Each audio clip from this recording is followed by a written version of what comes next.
Well, reaction has been pouring in from all sides after Vice President Kamala Harris announced she plans to join the race for the White House.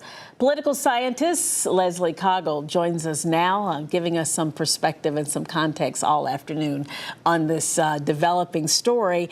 Well, we just had the story about Roy Cooper. So your thoughts on whether or not he would be a viable pick for Harris if she indeed becomes the nominee? I think he's certainly a viable pick, if not maybe a likely pick. He has an established relationship with Vice President Harris, on top of which he has shown himself to be competitive as a candidate in a state that Republicans at the national level not traditionally, but have recently won. How does he match up with Vance? I mean, in terms of what Vance offers, what else should she be looking for?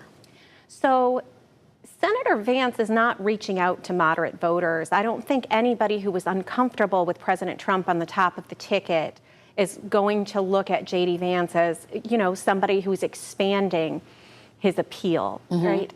I certainly think that if Vice President Harris chooses to put Governor Cooper on his ticket, part of what she is looking to do is make the more moderate part of the party a little bit more comfortable with her as a candidate, particularly because even though she's not incredibly progressive, the fact that she's from a place like California makes it a lot easier to paint her in that way. All right. We will probably, maybe, see a debate between Trump and Harris. What do you think that will look like?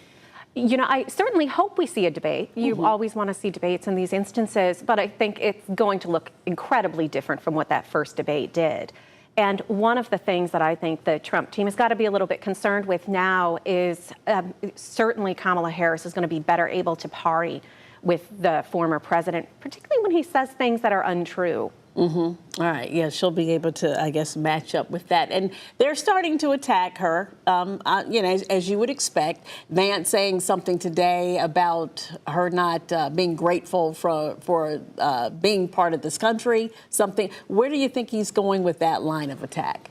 I mean, I read that attack as a dog whistle, right? And certainly, I think the Trump campaign, if it doesn't want to be off-putting to many black voters, in particular black women, would want to be careful with that sort of stuff. But I think his sense, or the sense that you get there, is really, again, that they're trying to shore up support from their base. People who are going to find compelling narratives like the idea that Kamala Harris is a DEI candidate, which you've also seen a lot on social media on the right. All right. Well, thank you so much. I'm sure we'll be back in touch throughout this election season. We appreciate it. Thank you.